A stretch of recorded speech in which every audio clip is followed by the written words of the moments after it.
Hey everybody, welcome to Hands-On Games, and today we're looking at Marvel Legendary, a game designed by Devin Lowe and published by Upper Deck. So I am taking a bit of a break from my normal war games and sports games that I cover on this channel and checking out a comic book themed deck building game, and I have to admit I really like this game a lot more than I expected to. Previous to owning this game, I owned Sentinels of the Multiverse, and I tried to get into that game, I tried to like it, but the combination of the gameplay mechanics, what I would refer to as fiddliness of playing that game solo, the fact that my family didn't really want to play it again after the first run through, led me to trade it away recently in a math trade here local in San Diego. As an aside, if you haven't had a chance to do a math trade yet, on Board Game Geek, I highly recommend it. It was really easy and really fun, and it netted me this great game, and it found my copy of Sentinels a home. One final note on Sentinels of the Multiverse, I even tried to get into it on my iPad, so I have the iPad app. Even playing on the iPad, it just doesn't do anything for me, so I gave it a shot. Now, Marvel Legendary, on the other hand, it plays great with the family multiplayer, and it plays equally well solo. So I was really surprised by that. I started out playing solo, the base set here with the rules that come with the game, and then I really liked it, so I went out and I bought myself Dark City expansion. The cards from this expansion are already sorted out in this box. So I got Dark City and I played the advanced solo rules, and then I went on Board Game Geek and found even better solo rules. So a lot of thought by the user community was put in to this game, and there's tons of custom cards being made for it, and the community for this game is very strong. So I will put a link to those solo rules that I'm currently using as I play the games down below in case folks want to see that.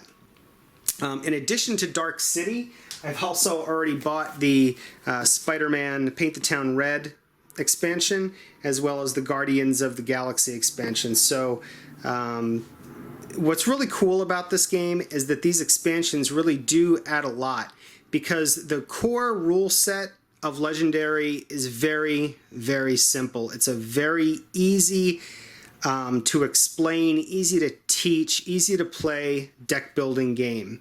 If you haven't played these before, you start out with a very weak set of cards that either have purchasing power or fighting power, and each turn you're going to use your cards to either fight against the enemy or buy stronger hero cards that will allow you to fight against the enemy on your next turn.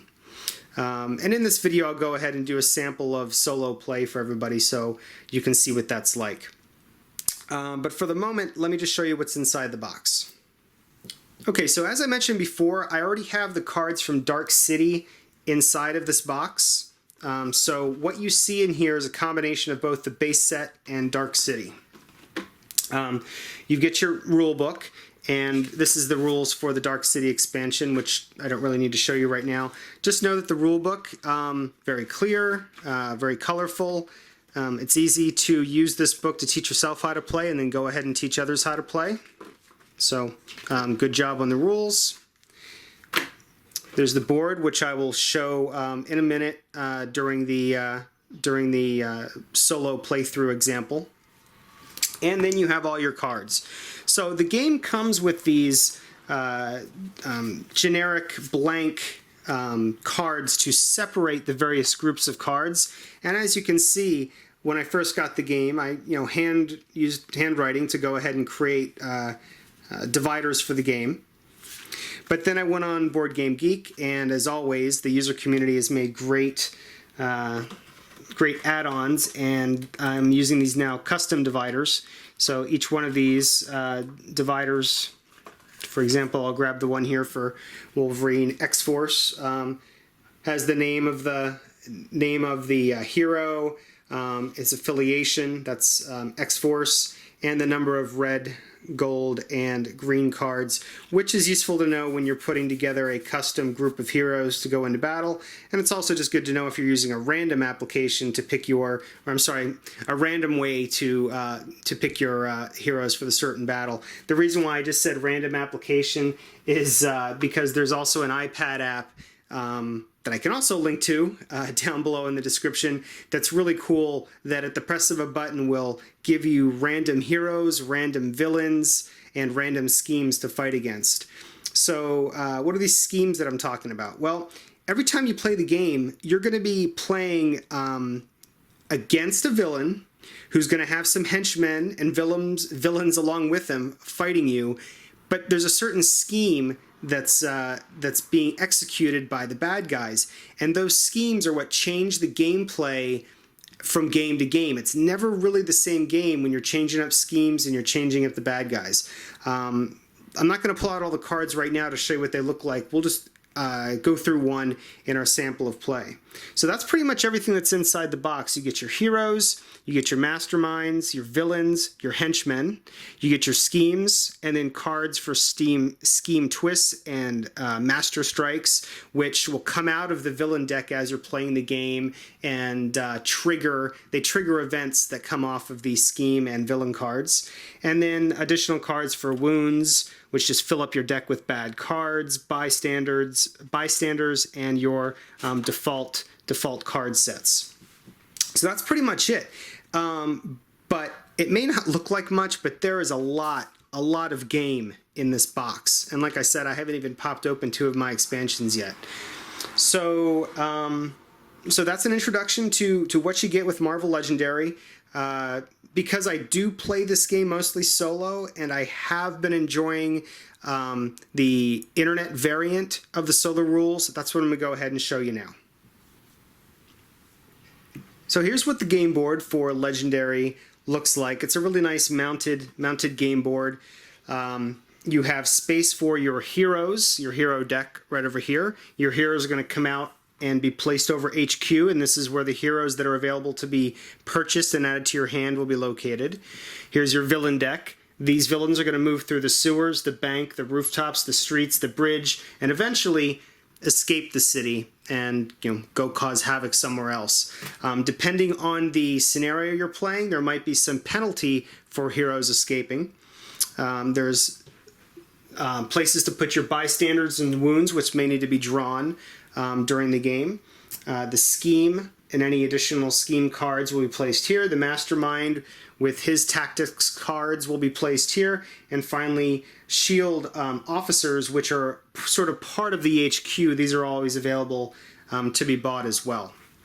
So, as I mentioned, the idea in a deck builder is you're going to either fight bad guys here or here, the mastermind.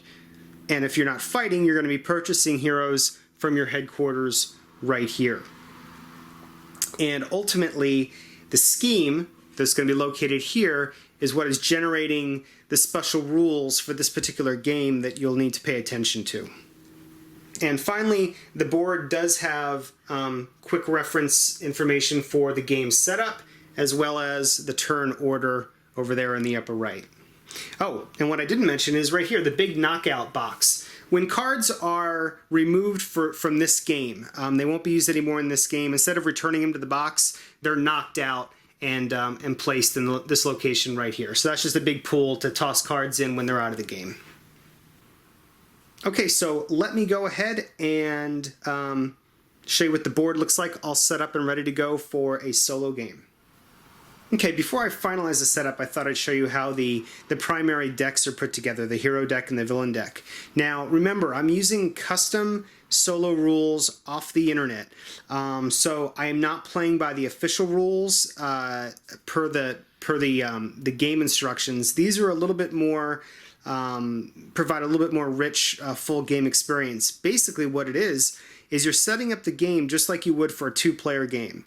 So I've got all my villains ready to be shuffled together and all my heroes. Let's start with the heroes. I went ahead with a random draw, and we are going to be playing with Domino, the Hulk, Iron Man, And each one of these decks for each of these heroes has 14 cards in it. Captain America, and finally Cable.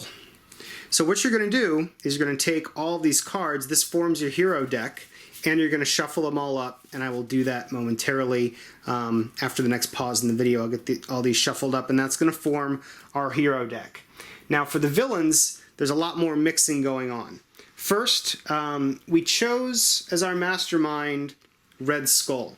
Red Skull always leads Hydra, so we went ahead and selected Hydra as one of our villain groups. We need to pick a second villain group. Again, we're doing the setup for a 2-player game, and so we've selected the Brotherhood.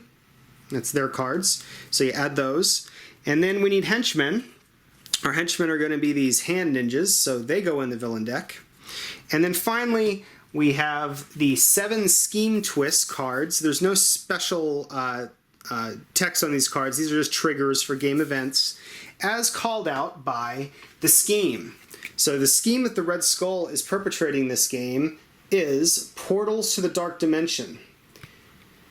You'll see here in the setup, we use 7 twists, which I just showed you, and each twist is a dark portal. So each one of those is a stand-in for a dark portal. And you can see that when the first twist comes out, you're going to follow these instructions. Twist 2 through 6, this one, and twist 7, Evil Wins. So right away, there's our win, there's our loss condition for this scenario. If 7 of those cards come out of the villain deck, game over, we lose. So how do we win? Well, we win by beating Red Skull, the mastermind. Basically, he's got 4 of these tactics cards underneath of him. Each time we hit him with a value of 7 strength, 7 hit points or better, we're going to reveal 1 tactics card, do what it says, and he's down to a quarter of his strength. So that's how you win. Now, finish putting the villain deck together here. After the Scheme Twists, we have Master Strikes. We're going to put all these 5 Master Strike cards into the villain deck.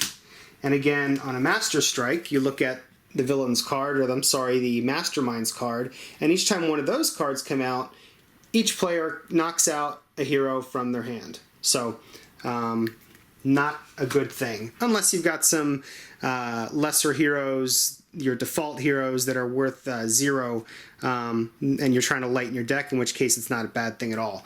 And then finally, 2 bystanders that can be captured. They go into the deck as well. And this gets shuffled up, all these cards get shuffled up, and will form the villain deck. So let me get everything shuffled up, and we'll get started. Okay, so what I haven't shown you, by the way, is what is the player holding in his hand as the game starts. So as I mentioned, you have a very weak hand. You're going to start out with, in your deck that you're building, remember this is a deck builder, you start out with 8 of these shield heroes, which are worth 1 recruitment point each, and 4 of the troopers that are worth 1 attack point each. And you're going to take these cards, you're going to give them a good shuffle, you're going to go ahead and deal yourself 6 cards. That is your starting hand, and that is what you're going to be doing at the end of every turn, is dealing yourself 6 cards. So for my initial hand, I've got let's see, 1, 2, I've got 3 of each. I've got myself 3 recruitment points with these agents, and 3 damage points with these troopers. And what you're looking at on the board is the headquarters for the heroes has already got 5 cards in it. Each turn, and again, I'll just remind folks, I am playing a solo variant, so if this doesn't look exactly like how a normal multiplayer game would look, or how the base solo rules would look, that's on purpose because I am using a variant, and I promise I will link down below to the Board Game Geek thread where this variant is discussed. Now, the heroes are going to cycle through each turn, and the hero here on the end is going to move and be knocked out. So there's a constant flow of heroes going through the game, and it sort of simulates in a multiplayer game the fact that you can't buy everything you want. Other people are going to buy it, etc. And the hero deck, I forgot to mention, the hero deck over there was set up in a slightly special way in that the more expensive rare hero cards, which are going to cost 7 or 8 points to buy, those are not going to be in the first 10 cards we pull, to give us a chance to make it more fair that those cards don't come out initially and are wasted. Or you could skip that rule altogether and just do a straight shuffle and have all the cards mixed in with that opportunity for a rare card to come out before you can even buy it. But that's the way I play it. Now, also different in this game is that we're going to be pulling 2 villain cards per turn, not just 1. So you know, be aware of that as well. You know, one thing I probably should make clear is just the composition of a card, so everybody's aware of it. So let's take, first of all, let's look at the Masterminds card here. I just want to show you something. There's a little number here in red on the right that I really haven't explained. Those are victory points. So when you're playing a multiplayer game, it's kind of cool, and the reason why I really like this as a multiplayer game, even if all of you work together and you beat the bad guy, or you beat the mastermind, each bad guy, each henchman, each villain, the mastermind, each mastermind tactic are worth these victory points. So you can add those up at the end of the game to see who actually was the most effective hero and who in effect, you know, won the game. So that's kind of a cool way that this is more fun for my family, who I've got kids who still want to know, okay, who won? Even if we beat the game, they still want to have a winner of the people that were around the table. So that works well. And it's also a way in the solo game to keep score of how well you did in a certain scenario. That's the villain card, and also obviously, if I haven't made it clear, this number in the bottom right is the number to beat that villain. So all the villains that come out are going to have those numbers on them. The heroes themselves are either going to have a amount of hit points they do, amount of recruitment points they can be used for, or sometimes a combination of both. Or sometimes you have a choice to use either or. And then, of course, the number in the bottom right is how many recruitment points you need to actually recruit this hero into your hand. And I guess I should just do a brief synopsis. I think deck builders are familiar to a lot of people, but I'm sure this might be the first time someone's considering a deck builder, and you just need to know a little bit more about the mechanics. So I showed you that we dealt out 6 cards into our hand. That's our starting 6. We're going to spend these cards. We're going to use them to either knock bad guys off the board or buy new heroes. Once you do, you discard them. If we bought any heroes, they would be discarded as well. And you just set, sorry for bumping the camera, you just set the deck aside, you deal yourself your next set of 6 cards, and you begin the next round. As your deck cycles, as you run out of cards, you reshuffle and you deal yourself 6 more cards. You're going to be dealing yourself, hopefully, those new powerful cards that you bought in previous rounds. And that continues and that continues, so your deck becomes more and more powerful. Now, what about those weak cards that are left in your hand? Say, for example, you know, these weaker hero cards that you start the game with. Well, the game allows different mechanics for you to knock out these cards, in effect strengthening your hand by getting rid of the dead weight cards, otherwise it would be clogging up your hand. And also, that's what wounds are for. So when your heroes take wounds, you don't have to worry about your heroes' hit points and, oh, are they still in the game? Are they alive or dead? They never go away. Your deck never gets destroyed. Instead, you take wounds, which clog up your deck. So when you deal yourself 6 cards on a turn, you may end up with a wound or 2 in there, which basically just reduces the effectiveness of your hand for that turn. So again, it's just a really nice game mechanic. And most deck builders follow that pattern. Okay, so to begin a turn in solo legendary, or I should say custom solo legendary, or Board Game Geek variant legendary, the first thing you're going to do is make sure you've dealt yourself your hand, you've reset the hero deck, and you're going to go ahead and flip a couple villains. So first villain, oh, and we pulled a Master Strike. So again, you go to your mastermind and you see what the Master Strike is, and we know each player knocks out a hero from their hand. So already, we haven't even got started, and I'm going to knock out, I'm going to go ahead and knock out, as much as I hate to do it so early, but I'm going to knock out one of these agents right now. So he goes up there, and he's no longer for use in the game. Master Strike also goes away. So that was the first villain turn. And second, we get, and we'll just take a look at the card.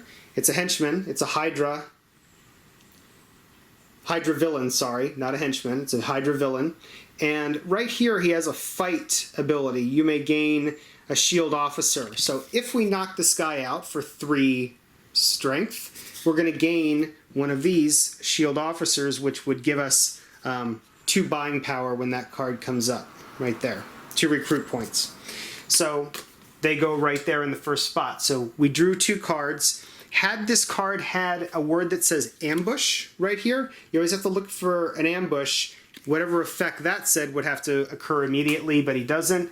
So that's it for the villain draw. Now it's our turn to play, but now we're down to 5 cards since we had to knock one out. Luckily, we've got these 3 cards that give us the 3 hit points, and that allows us to knock out this Hydra villain, and because of his text down here, you may gain a shield officer. So the Hydra villain we just set aside, place under here just as a note that we destroyed that guy. We're going to go ahead and take the shield officer because the card said it allowed us to, and we're just going to go ahead and discard that along with the 3 cards we just used, put that into our discard pile. We're left with 2 recruitment points. Unfortunately, nothing on the board can be bought for 2, so those cards get discarded as well. And that's the end of our turn. After we deal ourselves 6 more cards, 1, 2, 3, 4, 5, 6. So this will form our hand for the next turn. Now, as far as the next turn goes, we have to go ahead and add a hero to the headquarters. So we are going to lose 1. He gets knocked out, and we add another Iron Man to the list. So to continue play, we're going to go ahead and flip another villain. And this time we get a scheme twist. All right, so let's go back to our scheme card, Portals to the Dark Dimension. When we pull out that first twist, we put the dark portal above the mastermind. The mastermind gets 1 strength point or 1 hit point. So right at this point, this card is going to go right here above the mastermind, showing that it's now going to take 8 to knock out, to do, a quarter's worth of damage to him. It's going to take 8 hit points instead of 7. And that's it for that turn of the card. And we draw a hand ninja for our next card. No ambush, but if we beat him in a fight, we're going to get 1 recruitment point. And it's going to take 3 to knock him out. Again, it's in the early part of the game, you are going to be focusing on knocking these guys out. Luckily, there's no bad effects of villains escaping for this scenario, so we're not so concerned about villains escaping, but clearly we want to keep building up our deck so that we can draw hands with now 8 or more hit points so we can work on defeating the Mastermind Red Skull.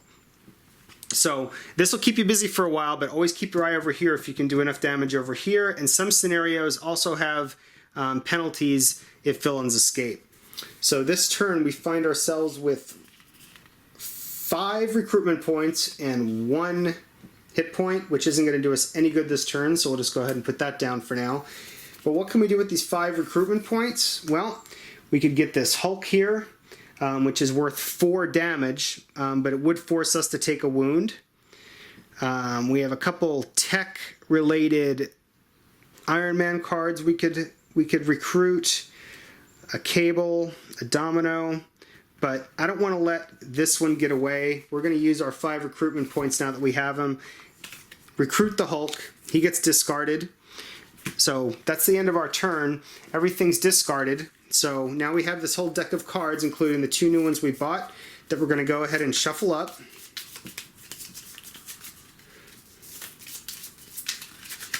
We're going to go ahead and deal ourselves 6 new cards for our next hand.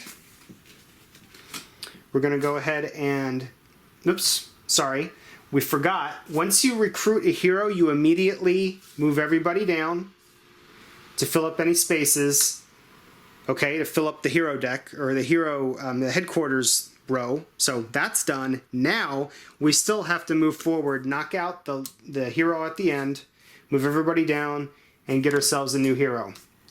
You might be asking yourself, what happens if either the hero deck or the villain deck runs out? Then it's a draw. You don't beat the mastermind, and you really need to just start over and try again, because it's a draw, and the game ends kind of like in a tie. So let's see. So we've reset the hero deck. We've dealt ourselves our cards, and it's time for 2 new villain cards to come out. Scheme Twist again. Let's see what happens with the second Scheme Twist. Put the dark portal in the leftmost city space that doesn't yet have a dark portal. Villains in that city space get an extra hit point as well. So the leftmost city that doesn't yet have a dark portal, sorry, the leftmost city space, not the leftmost city. So it's going to go right here on the bridge. If any villains end up moving down here, they're going to be worth 1 more to do damage to. So Red Skull is now takes 8 damage to knock him down, and over here on the bridge, bad guys are going to get a boost there as well. So 1 more, and it's another Scheme Twist. Obviously my shuffling wasn't that awesome this game, but hey, you know, it happens. So the streets now get themselves a dark portal, which is going to boost the power of a bad guy there. So that's our villain deck phase of the game. Now we go ahead and play our cards. We can do 3 damage, and we can recruit now 4, because we've got our shield officer in there. So now we got 4 recruit, 3 damage. We'll go ahead and take out the hand ninja, and we gain a recruitment point. So now we discard those cards, and now we gain 1 plus these 4 gives us a total of 5. Okay, so now we have 5 recruitment points, and we could either buy this Iron Man for 5, or we could buy one of the 3s and we'd have 2 left over. But given the fact that Iron Man here, this is a cool card. And this is my opportunity to talk about chaining. So I think what I'm going to do is I'm going to explain this card, and I'm going to go ahead and fast forward and play through a number of rounds so I can get to a point where I can really show you how much fun it is when you have a number of cards that play off of each other in your deck. So for now, just know that buying this card for 5 is going to give us 3 hit points every turn. And if we had played, and when you have this card in your hand, if you play another black tech card, we'll get an extra hit point as well. So you'll see how these chaining effects work as I fast forward and get to a future point in the game where my deck is full of cards that play off of each other and can put together some really nifty combos. So I'll be right back. Okay, so it's a few turns ahead in the game. I haven't gotten that far, but I came across another aspect of this solo variant that I wanted to explain, and that's the fact that I've rescued a bystander, so now I have a bystander in my possession. And in this case, I've got these 2 Scheme Twists now here on the streets and the bridge.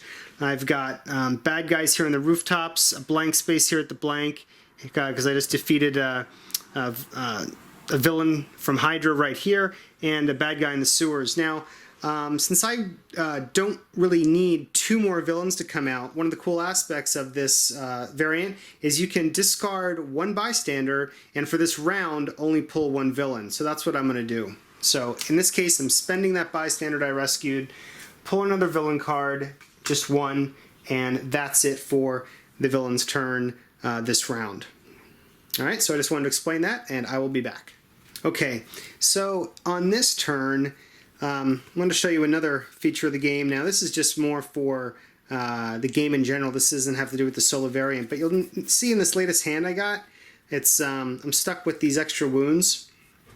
And in this game that I'm playing, I really don't have any good heroes in my hand that allow me to get rid of wounds easily. So If you look at one of these wound cards, healing, if you don't recruit any heroes or defeat any villains in your turn, you may KO all the wounds in your hand.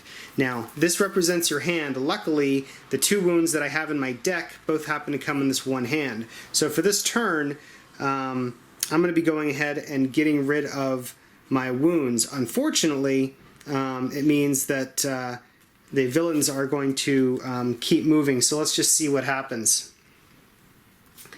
So another hand ninja. So here we go with the first bad guy moving into one of the areas with the dark portal. So he's now going to take 6 to defeat.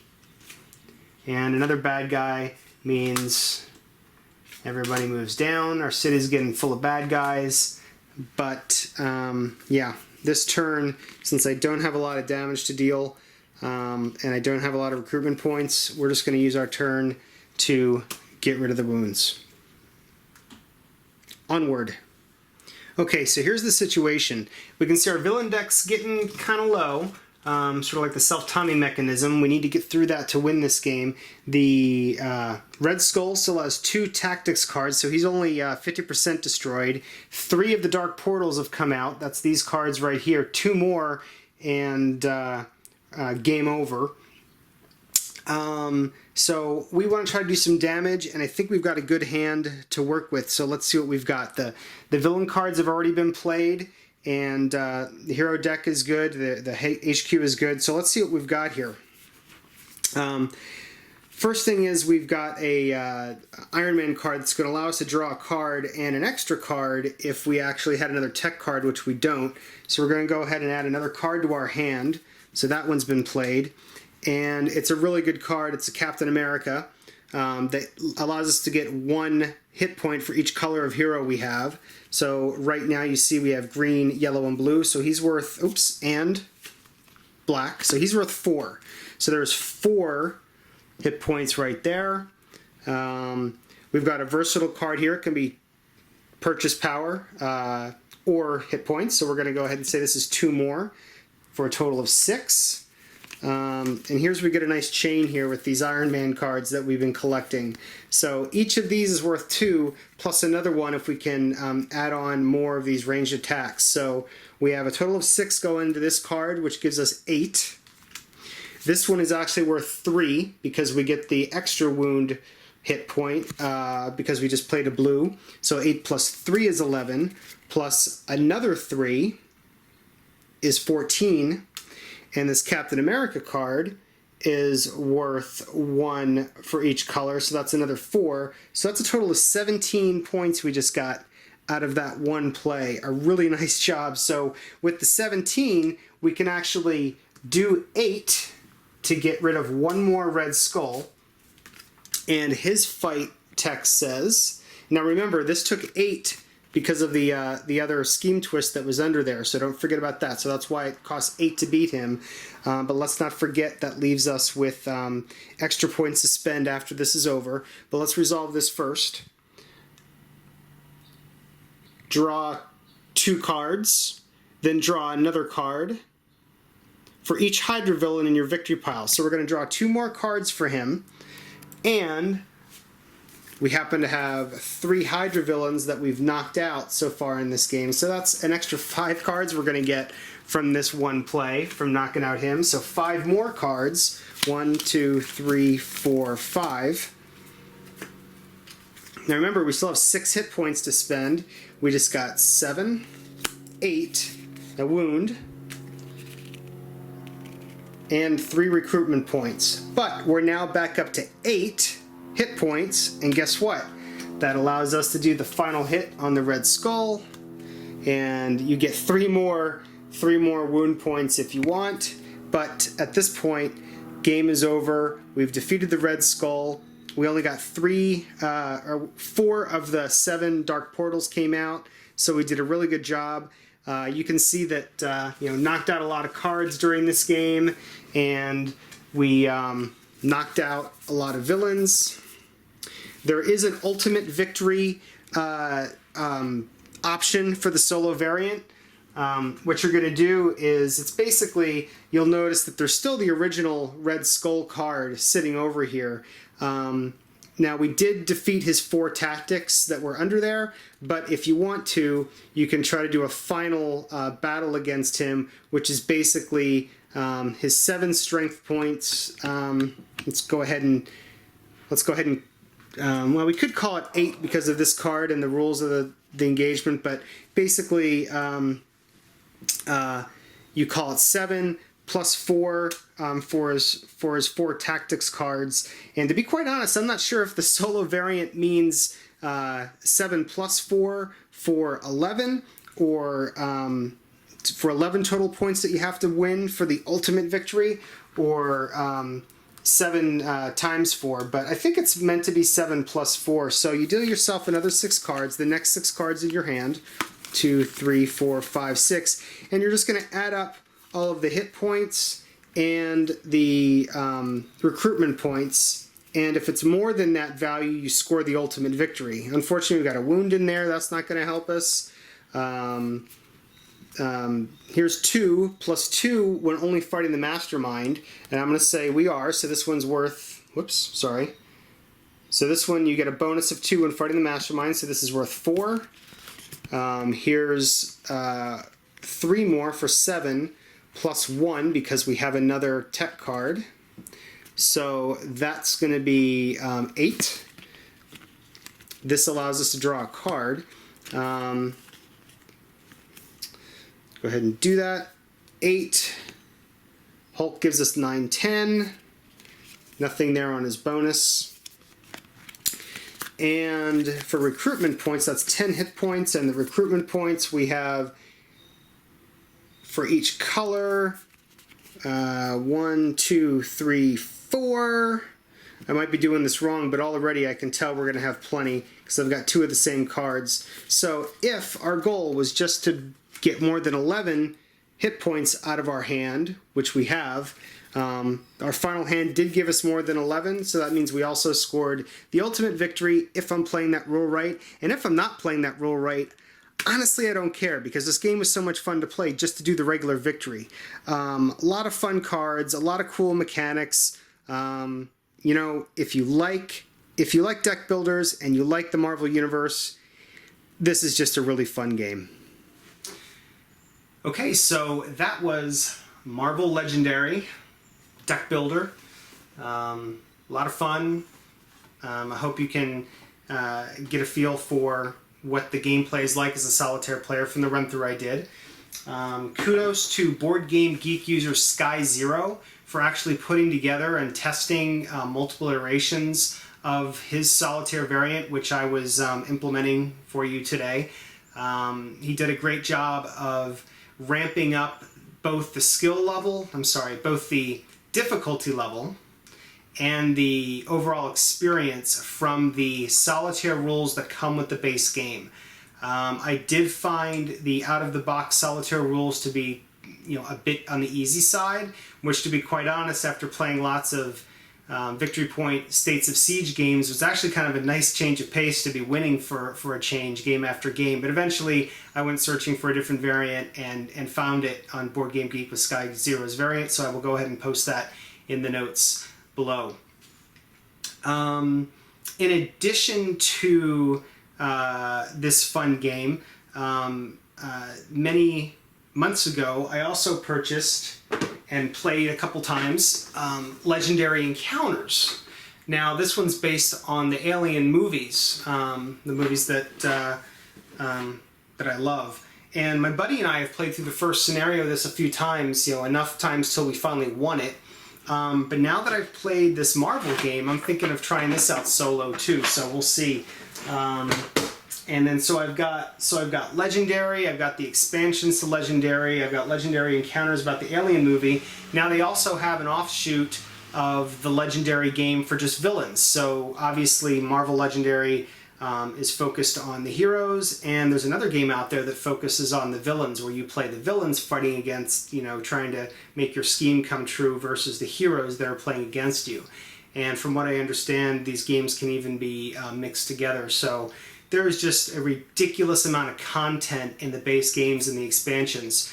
The way that the hero cards, the villain cards, the schemes, and the villain the mastermind, master strikes, their powers, the way they all interweave together and blend really truly gives you a different gameplay experience each time.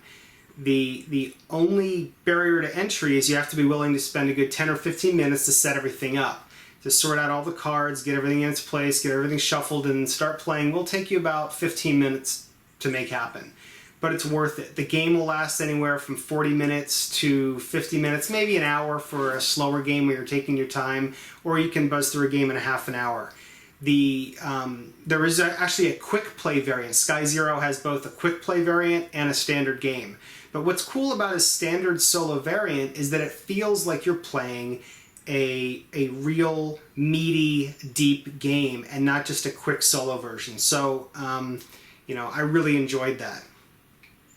And again, just going back to what I said in the beginning of the video, this game works for me because of the solo variant first and foremost, but also it was really great seeing the family enjoy it as well. The fact that it's Marvel, with all the Marvel movies that have come out, I think really helps. The rules are a bit more accessible. There's less things to keep track of versus Sentinels of the Multiverse. So in the end, you know, I'm glad. So my copy of Sentinels of the Multiverse found a good home in the math trade that I did, and now I've got a great new game to add to my collection that I'll probably expand upon moving forward. You know, as I work my way through the games in my collection on this channel, I'm eventually probably going to need to come back and maybe do some more run-throughs of other games. I've already gotten a request to show some more things on the Navajo Wars game, and I think this would be a fun game. Now that I've given the intro and kind of fast-forwarded through the progression of a game and what it's like, I think it'd be fun to come back to this game at some point and maybe set up some really difficult scenario against a tough villain once I've gotten good at the mechanics of the game, and do a run-through of a game just straight through without much rules explanation. So maybe that's something I'll do in the future on this channel. So that's about it. Really nothing but good things to say about this game. Easy to learn, easy to teach, easy to play. If you're kind of OCD about organization, it's fun to organize the cards with the various methods they have on Board Game Geek as well. You know, when I open up these extra expansions I have, I'm gonna have to come up with maybe an alternate storage method, and there's some really cool ones out there. So if I ever work on something like that, a project like that, some sort of custom storage, I'll let you guys know as well. So that's about it. Really enjoyed this game. It's been kind of a cool break from the more serious stuff that I've been playing lately. But on the same token, now that I've been spending a couple weeks with my superheroes and fighting masterminds, I'm feeling the itch to get back into some historical scenarios again with the war games. So it's all good. So hope you guys enjoyed this video. If you have any questions, leave them down for me in the notes. Please subscribe if you're not subscribed to this channel already. We're growing, and it's a lot of fun, so we'd love to have you. Check out the Facebook page. Love to have you interacting over on the Facebook page as well. And until next time, we'll see you later.